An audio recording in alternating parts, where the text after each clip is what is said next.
കൃപ മതി എനിക്ക്. നാഥാ നീ മതി എനിക്ക്. നാഥാ നീ മതി എനിക്ക്. നിൻ കൃപ മതി എനിക്ക്. നാഥാ നീ ഒരുമിച്ച് പാടുക, എല്ലാവരും പാടുക, സ്വരത്തിൽ പാടുക.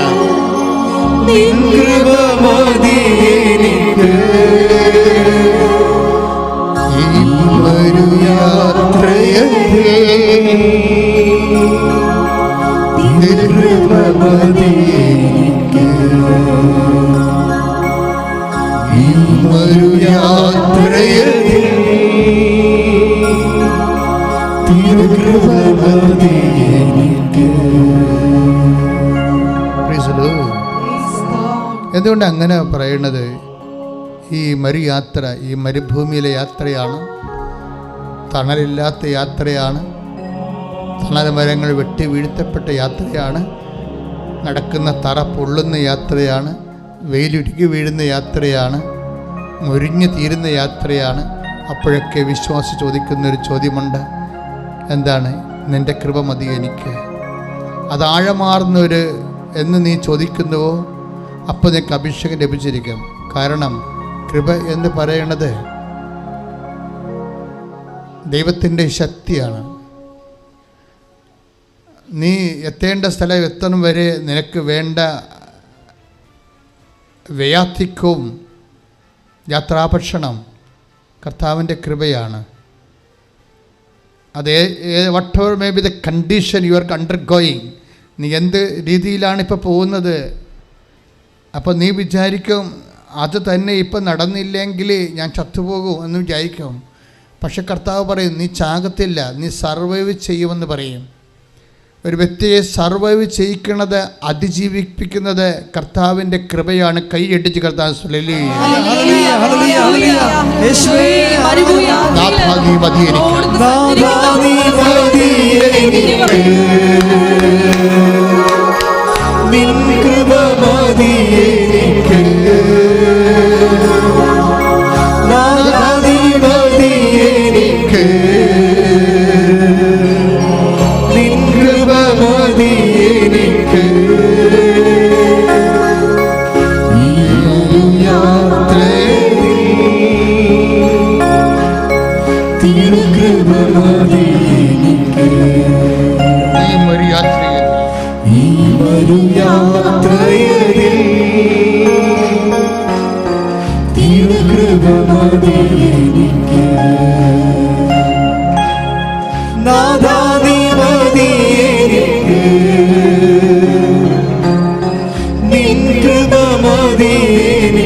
ഈ സൊല്യൂഷൻ നമ്മൾ ഉണ്ടാക്കിയതല്ല.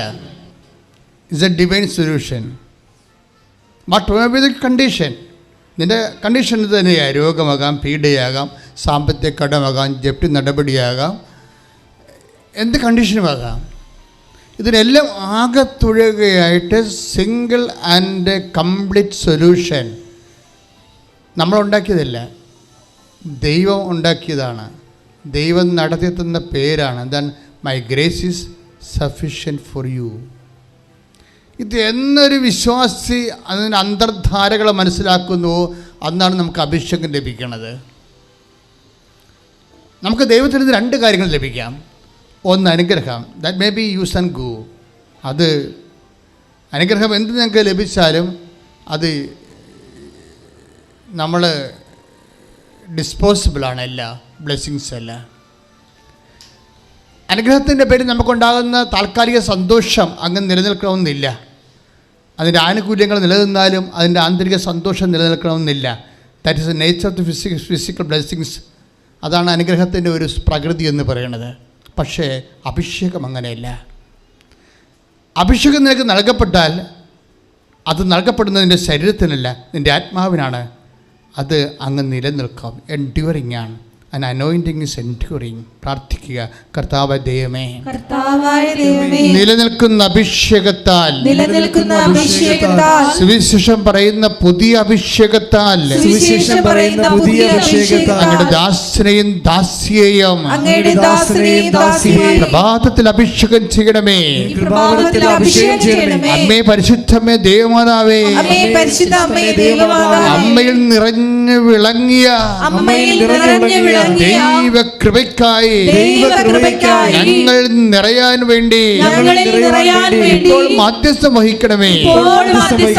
ഈശോ അമ്മയുടെ മാധ്യസ്ഥത്തില് പ്രസാദിച്ചുകൊണ്ട് അപ്പാ ദൈവപിതാവേ, കർത്താവായ യേശുക്രിസ്തു വഴി ഞങ്ങൾ പ്രാർത്ഥിക്കുന്ന അവിടുത്തെ തിരുമുറിവിന്റെ പീഡാനുഭവങ്ങളുടെ തിരുമരണത്തിന്റെ ശക്തിയായ കൃപ ഞങ്ങളുടെ കൊഴുകട്ടെ.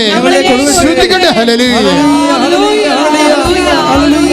പാടുക.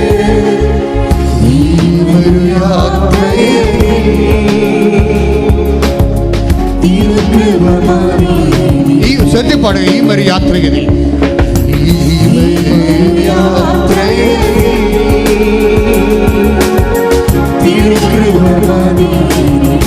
സന്തോഷത്തോടെ പാടുക. നാഥാ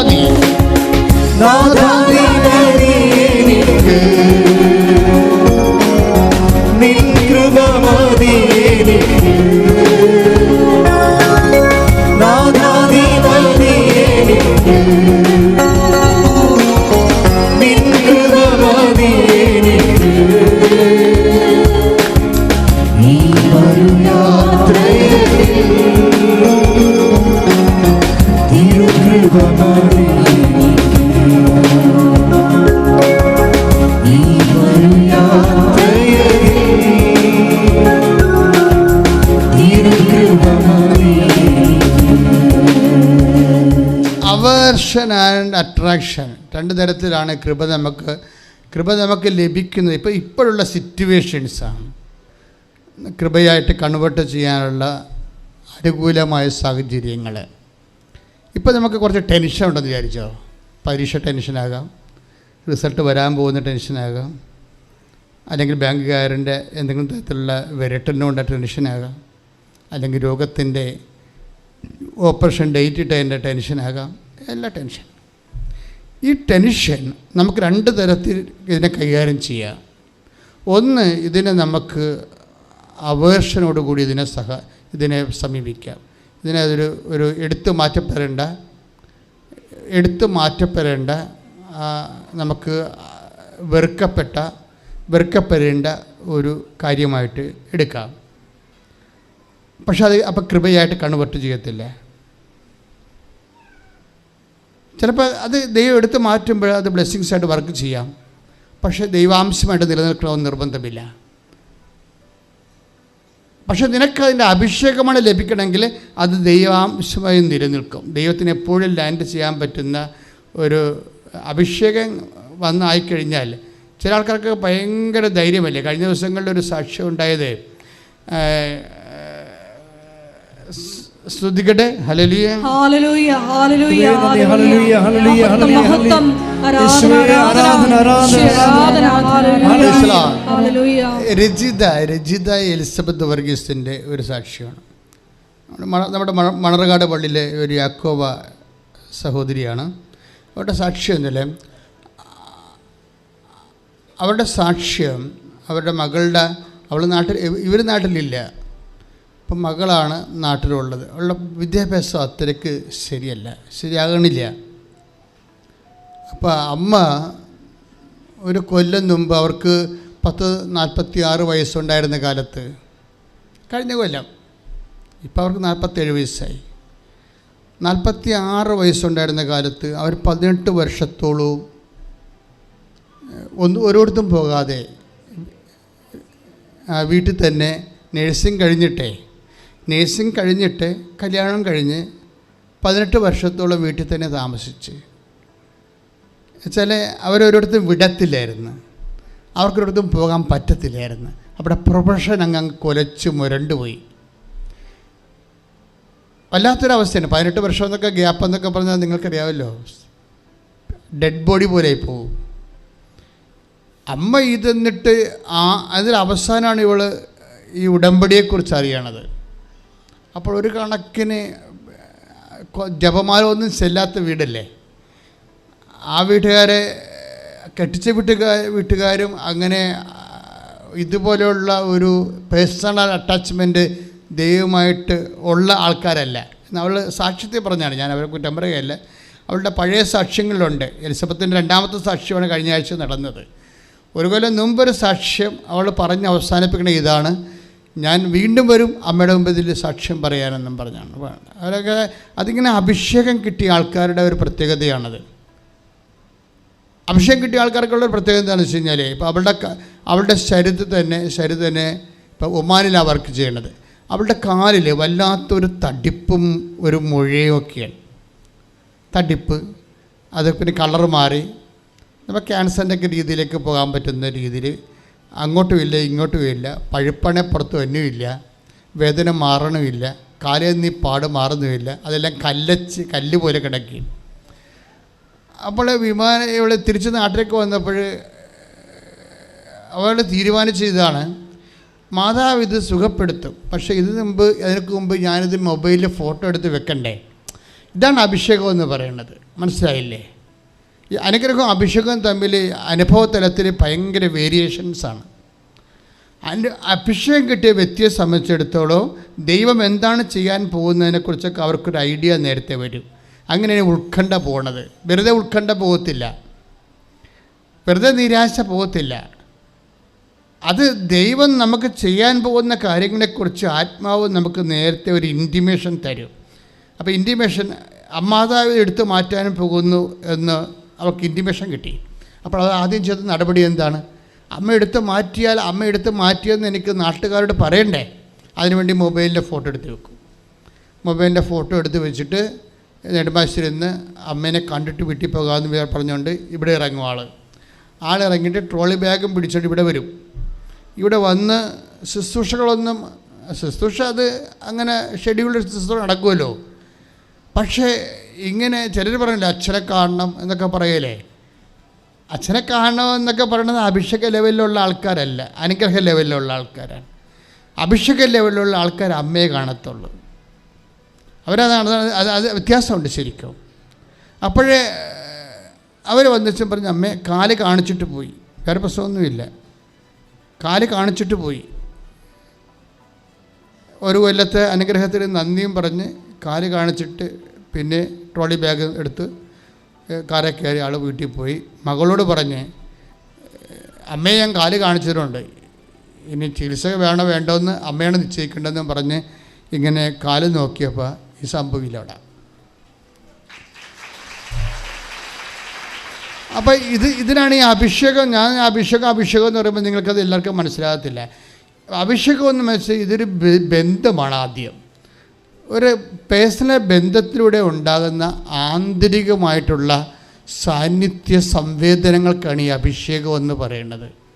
സാന്നിധ്യം മാത്രമല്ല, ഈ ആന്തരിക സാന്നിധ്യത്തിൽ നിന്ന് സംവേദിപ്പിച്ചുകൊണ്ടിരിക്കും എന്താണ് സംഭവിക്കാൻ പോകുന്നത്. അങ്ങനെ സംവേദിക്കണമെങ്കിൽ പേഴ്സണൽ റിലേഷൻസ് വേണം. ആ റിലേഷൻസ് എന്ന് പറയുന്നത് ഇവരുടെ റിലേഷൻ ലെവൽ ഭയങ്കര വേറെ ഒരു ലെവലാണ്. കാര്യം അവളെ തീർന്ന് കരിഞ്ഞ് ഇറങ്ങി വന്നിട്ട് അമ്മ ഒന്നേം തുടങ്ങി എല്ലാം റീസെറ്റ് ചെയ്തുകൊണ്ട് അമ്മ ആരാണെന്ന് അവൾക്ക് നല്ല ശരിക്കും അറിയാം. അപ്പം അതുകൊണ്ട് എന്നെ സംബന്ധിച്ച് കഴിഞ്ഞാൽ ഈ മകൾ അവളോട് ഒമാനിൽ വെച്ച് പറയും അമ്മ ഹോൾ ടിക്കറ്റ് കിട്ടിയെന്ന് പറയും. അപ്പം ഇവളുടെ പഠിത്തത്തിന് അത്രയ്ക്ക് മെച്ചമല്ല. ഇപ്പോഴേ ഇവളുടെ അമ്മ ഇവിടെ ഇല്ലല്ലോ താനും. ഇപ്പം മകളുടെ +1 എന്തോ ഹോൾ ടിക്കറ്റാണ്, 10ാം ക്ലാസ്സിൽ ഹോൾ ടിക്കറ്റാണ്. പക്ഷേ എടുത്ത ശ്വാസത്തിൽ ഇവൾ മകളോട് പറഞ്ഞത് എന്താ വെച്ച് കഴിഞ്ഞാൽ, നീ അത് എന്നെ കാണിക്കണ്ട, ഞാൻ നിൻ്റെ അമ്മയല്ലെന്ന് പറയും. അതാണ് ആ ഡയലോഗിൻ്റെ വെട്ടിമുറിച്ചുള്ള പോക്ക് കണ്ടില്ലേ. നീ അതെന്നെ കാണിക്കണ്ട, ഞാൻ നിൻ്റെ അമ്മയല്ല, നിന്നെ ഞാൻ ഏൽപ്പിച്ചു പോകുന്ന ഒരാളുണ്ട്, അയാളാണ് നിൻ്റെ അമ്മ, അവരെ കാണിക്കാൻ പറയും. ഇതാണ് റിലേഷൻസിൻ്റെ പോക്ക്. ഇതിനാണ് അഭിഷേക നിലവാരം എന്ന് പറയുന്നത്. പ്രാർത്ഥിക്കുക, കർത്താവായ ദൈവമേ, വ്യക്തിപരമായ അമ്മ ബന്ധത്തിന്റെ അഭിഷേക തലത്തിലേക്ക് ഞങ്ങളെ നീ സ്വകാര്യമായി ഉയർത്തണമേ.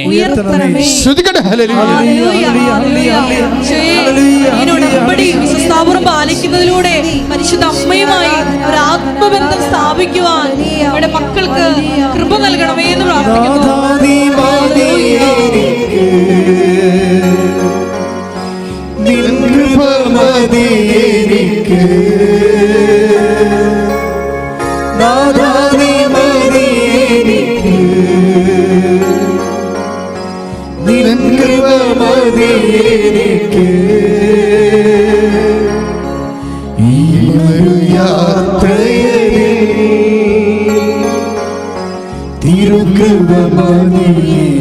ശക്തിപ്പാട് സന്തോഷത്തോടെ ഈ ഒരു യാത്രയിൽ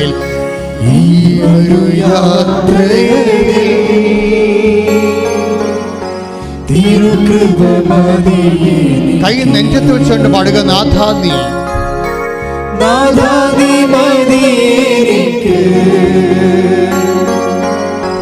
നിൻ കൃപ മതി എനിക്ക്,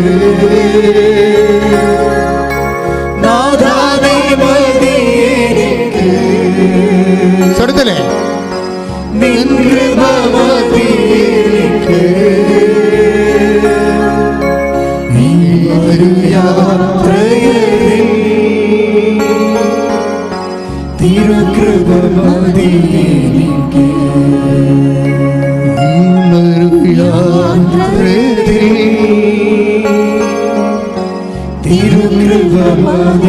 എനിക്ക്, നമുക്കിത് ചുണ്ട് കൊണ്ടും പാടാൻ, ചങ്ക് കൊണ്ടും പാടാം. ദൈവത്തെ നീ സ്നേഹത്തോടെ അനുഭവിച്ച് കഴിയുമ്പോൾ നിൻ്റെ ചങ്കിങ്ങനെ പഠിക്കൊണ്ടും ചെയ്യും. അപ്പം നമ്മൾ തന്നെ അറിയാതെ പാടും.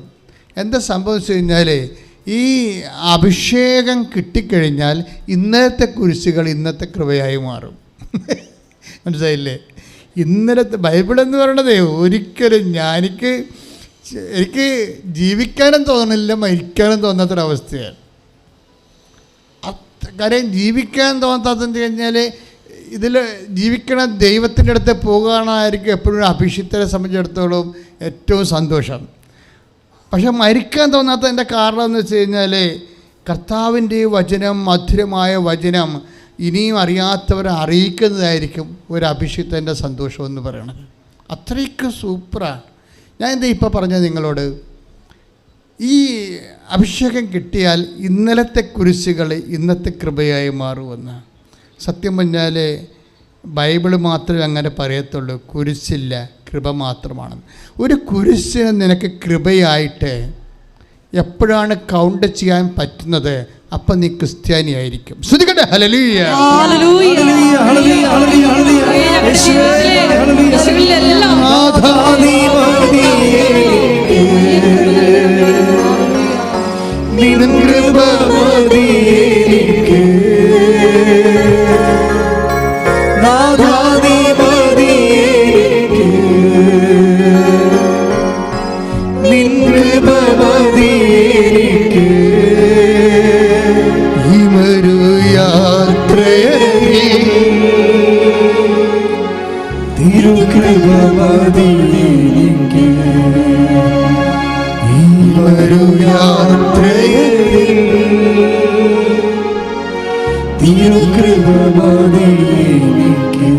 ഉൽപ്പത്തി പുസ്തകം 45 തിരുവചനം 5. ഉൽപ്പത്തി പുസ്തകം 45 അധ്യായം 5 തിരുവചനം. എന്താണ് നമ്മുടെ സബ്ജക്റ്റ്? എന്താണ് ഇപ്പം നമ്മുടെ സബ്ജക്റ്റ് എന്ന് പറയാൻ പറ്റത്തില്ല, പരിശുദ്ധാത്മാവിൻ്റെ സബ്ജക്റ്റ്. ഇപ്പം ആത്മാവല്ലേ ഈ വചനം തന്നത്.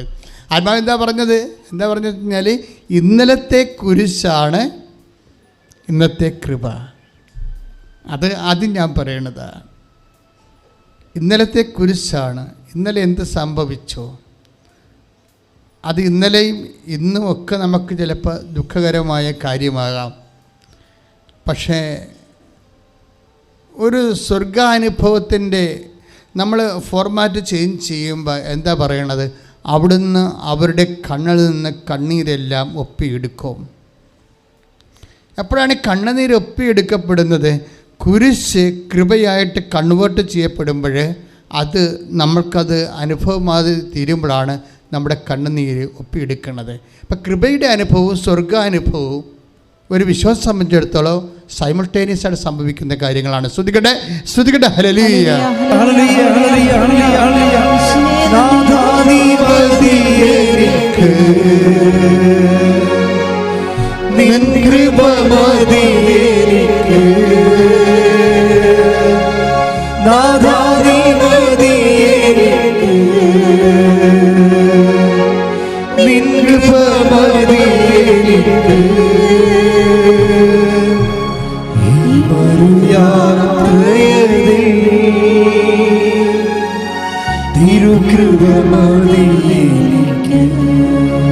പുസ്തകം 45:5 വായിച്ചോളൂ. എന്നെ ഇവിടെ വിറ്റതോർത്ത് നിങ്ങൾ വിഷമിക്കുകയോ വിഷാദിക്കുകയോ വേണ്ട. ആര് പറയണതാണിത്? ജോസഫ് അല്ലേ?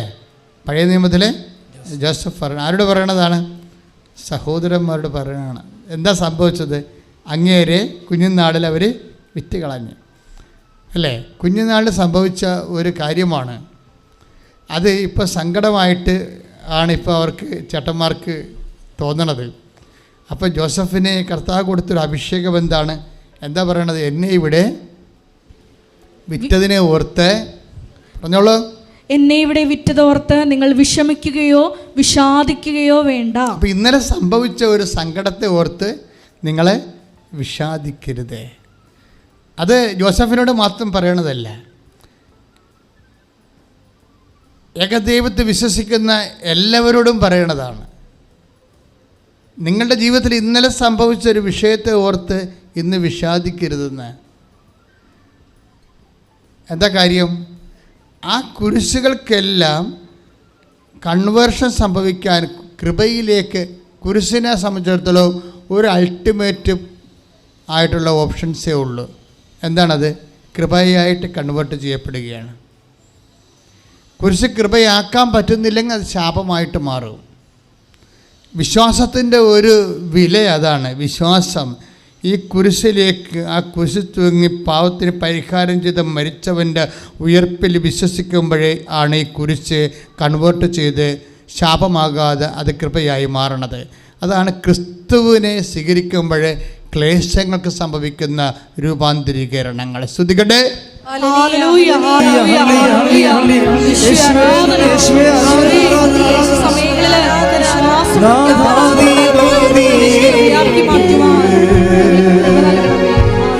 നിൻ കൃപ മതിയേക്ക്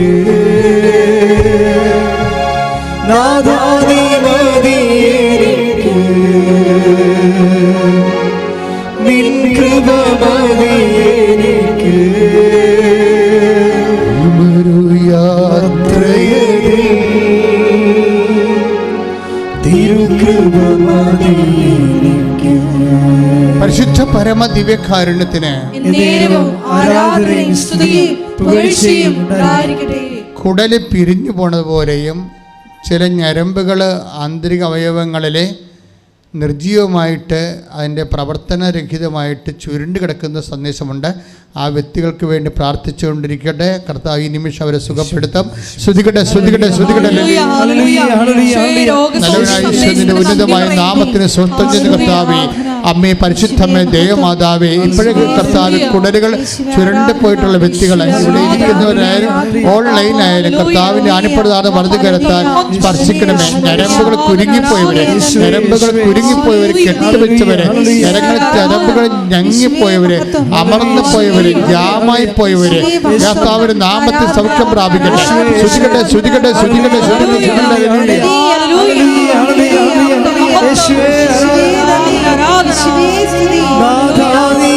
നാഥാധിപതിയേക്ക്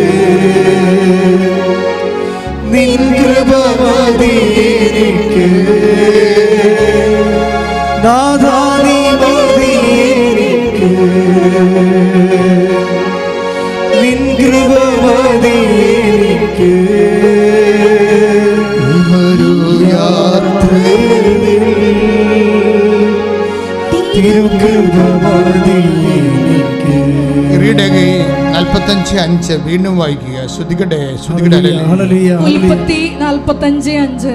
എന്നെ ഇവിടെ വിറ്റതോർത്ത് വീണ്ടും പ്രാർത്ഥിക്കുക. എന്നെ ഇവിടെ വിറ്റതോർത്ത് നിങ്ങൾ വിഷമിക്കുകയോ വിഷാദിക്കുകയോ വേണ്ട.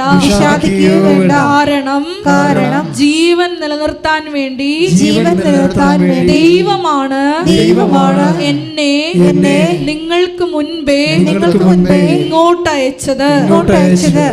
Praise the Lord. Praise the Lord. അപ്പോൾ എന്താണ് കഴിഞ്ഞകാല ക്ലേശങ്ങളെക്കുറിച്ചുള്ള ബൈബിളിൻ്റെ വേർഷൻ എന്താണ്? കർത്താവിൻ്റെ വചനം എന്താ പറയണത്? കഴിഞ്ഞ കാലത്ത് എന്ത് സംഭവിച്ചു? ചിലപ്പോൾ വീട്ടിൽ നിന്ന് ഇറക്കി വിട്ടവരുണ്ട്, ഇല്ലേ? ചിലപ്പോൾ പരീക്ഷയിൽ എന്തെങ്കിലും ഇഷ്യൂ ഉണ്ടായി, ആ ഗൈഡിൻ്റെയോ അല്ലെങ്കിൽ ടീച്ചറിൻ്റെയോ പ്രത്യേക താല്പര്യത്തിൽ ചിലപ്പോൾ നിങ്ങൾക്ക് പഠനപരാജയം ഉണ്ടാകാം, എന്തെങ്കിലുമൊക്കെ പരാജയം ഉണ്ടാകും മനുഷ്യൻ്റെ ജീവിതത്തിൽ. ഇതിന് എല്ലാം കഴിഞ്ഞ കാലങ്ങളിൽ സംഭവിച്ചിട്ടുള്ള എല്ലാ ഇകഴ്ത്തലുകളും സുവിശേഷ വിഹിതമായി സ്വീകരിക്കാൻ പറഞ്ഞിരിക്കുകയാണ്. സുവിശേഷ വിഹിതം എന്ന് പറയുമ്പോഴെന്താ? സുവിശേഷ വിഹിതമായി സ്വീകരിക്കുക എന്ന് പറഞ്ഞു കഴിഞ്ഞാൽ ക്രിസ്തുവിനോട് ചേർത്ത് വെച്ച് സ്വീകരിക്കുക എന്നതിൻ്റെ അർത്ഥം. നമ്മോട് ചേർത്ത് വെച്ചല്ല, എന്നോട് അങ്ങനെ ചെയ്തതെന്നല്ലേ പറയണത്. അനിയത്തിനെ പഠിപ്പിച്ചു, ചേർത്തിനെ പഠിപ്പിച്ചു, എന്നെ പഠിപ്പിച്ചില്ലേ? അപ്പോൾ എന്നോട് ചേർത്ത് വെച്ചാണ് അവർ റെഫർ ചെയ്യണത്, ഇല്ലേ? അപ്പൻ എല്ലാവരുടെയും വീട്ടിൽ പോയി, അമ്മ അവരുടെ പ്രസവത്തിന് കാനഡയിൽ പോയി. ഞാൻ നാട്ടിൽ പ്രസവിച്ചു, എന്നെ കാണാൻ വന്നില്ല. അപ്പം അമ്മ വരാഞ്ഞതല്ല, അവരെ കിടപ്പായിരുന്നു ആ സമയത്തെ. അവർക്ക് അങ്ങനെ വരുന്ന ശുശ്രൂഷിക്കാൻ പറ്റുന്ന ഒരു അവസ്ഥ അല്ലായിരുന്നു. ആരോഗ്യമുള്ള കാലത്താണ് ചേടത്തി പ്രസവിച്ചത്. അനിയത്തിയുടെ പ്രസവ കാലമായപ്പോൾ അമ്മ ഭാഗത്തായി.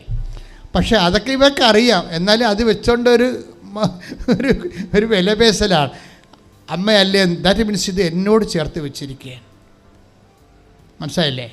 നിങ്ങളുടെ സങ്കടങ്ങൾ എല്ലാം മറ്റുള്ളവരെ നിങ്ങൾ പഴിക്കുമ്പോഴും അവരങ്ങനെ ചെയ്തു എന്നോട് എന്ന് പറയുമ്പോഴും ബേസിക്കായിട്ട് വാട്ട് ഈസ് ഹാപ്പനിങ്, ആ സങ്കടങ്ങളെ നിങ്ങളോട് ചേർത്ത് വെച്ചിരിക്കുകയാണ്. കർത്താവിൻ്റെ സുവിശേഷ വിഹിതമായ ഒരു വിഷയത്തെ കൈകാര്യം ചെയ്യാൻ വേണ്ടി പറയുമ്പോൾ അത് കുരിശ് കൃപയാക്കാൻ വേണ്ടിയുള്ള ഫോർമുലയാണ്. അപ്പോൾ നമ്മോട് ചേർക്കാൻ പറ്റത്തില്ല. പിന്നെ ആരോട് ചേർക്കണം? ക്രിസ്തുവിനോട് ചേർക്കണം. മനസ്സിലായില്ലേ? അതുകൊണ്ടാണ് പൗലോസ് പറയണത്. എന്താ പറയണത്? ക്രിസ്തുവിന് സഹിക്കേണ്ടി വന്ന പീഡകളുടെ പോരായ്മ എന്ത് സംഭവിച്ചു? ഞാൻ എൻ്റെ ശരീരത്തിൽ സംഭവിച്ചു. അപ്പോഴേ ക്രിസ്തുവിനോടാണ് ചേർക്കണത്. എൻ്റെ ശരീരത്തിൽ സംഭവിക്കുക എന്ന് വെച്ച് കഴിഞ്ഞാൽ ഞാനല്ല, ക്രിസ്തുവാണെന്ന് ജീവിക്കണമെന്ന് പൗലോസ് പറഞ്ഞിട്ടുണ്ടേ, ഇല്ലേ? ആ ക്രിസ്തുവിനോടാണ് ചേർത്ത് വെക്കണത്. മാനുഷികമായ പൗലോസിനോടല്ല ചേർത്ത് വെച്ചിരിക്കണത്. അതായത് എല്ലാം ക്രിസ്തുവിനോട് ചേർക്കപ്പെടേണ്ടതാണ്. നിൻ്റെ പരാജയം, നിൻ്റെ തോൽവി, മറ്റുള്ളവർ നിന്നോട് കാണിച്ച പാരവെപ്പും സൂചിവെപ്പും, നിന്നെ പാർശ്വവൽക്കരിച്ചതെല്ലാം, നിൻ്റെ എല്ലാ സ്ക്രാപ്പായിട്ടുള്ള എല്ലാ ഐറ്റംസും നീ ചേർക്കപ്പെടേണ്ട ഒരു വ്യക്തിയുണ്ട്. അവൻ്റെ പേര് ക്രിസ്തുവെന്നാണ്. അവൻ മരണം കൊണ്ട് അവസാനിപ്പിക്കാത്ത കൊണ്ടാണ് അവനെ ക്രിസ്തുവെന്ന് വിളിക്കേണ്ടത്. അവൻ്റെ പേരെന്ന് പറയുന്നത് കർത്താവാണ്. ക്രിസ്തു കർത്താവാകണത് എപ്പോഴാണ്? അഭിഷിക്തൻ കർത്താവായി ഈശോ മിശിഹായാകണത് എപ്പോഴാണ്? അവൻ മരണത്തിന് പരിഹാരം ചെയ്തിട്ട് ഉയർത്തെഴുന്നേൽക്കുമ്പോഴാണ് അവൻ കർത്താവായിട്ട് മാറേണ്ടത്. കൈയിട്ടിച്ച് കർത്താവിനോട്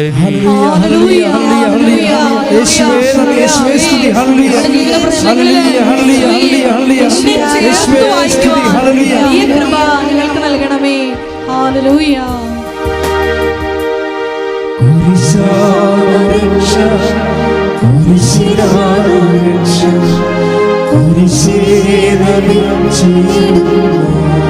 ചെറുതലേ